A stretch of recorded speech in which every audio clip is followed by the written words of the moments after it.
I just wanted to know, what are the social networking preliminaries which you need to do as you start for a podcast? Sure. I think that's a very pertinent question.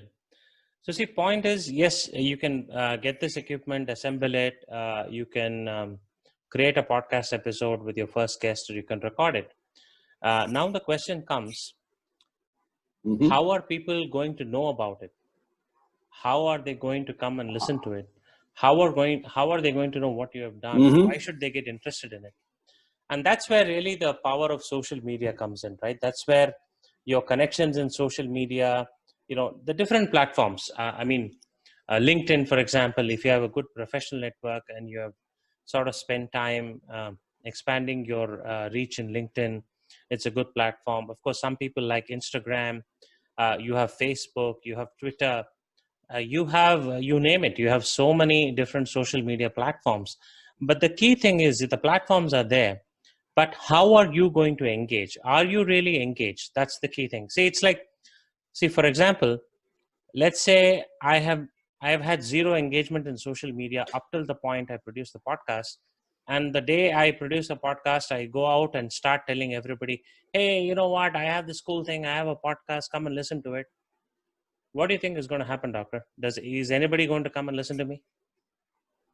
So that doesn't happen. So the way it works in social media, as it works in real life, is you help somebody out, you care for them, they care back for you. So one thing to remember when marketing your podcast or when trying to tell people about is, you have to be very Mm-hmm. engaged even before you put the podcast out. You have to have a presence in social media. You have to have contributed. You have to have helped people, appreciated people, genuine appreciation. I'm not asking you to go and fake your appreciation or flatter somebody, but genuinely, just as in real life, if you come across somebody and they do something for you, or they have a product or a service that you really liked, or you went to a restaurant and you had a food that you really liked, you will genuinely give your appreciation. You will say, hey, that was good. Hey, I've never had a dish like that. Hey, thanks for stopping by and inquiring about me. You will do this in real life. That's the same thing that's required in social media. So if you do all of this and then you have a product, you put it out in a podcast, definitely people will be interested. Definitely people will know that you're doing something interesting and something that's sincere and genuine. And that's when people will come and listen to it.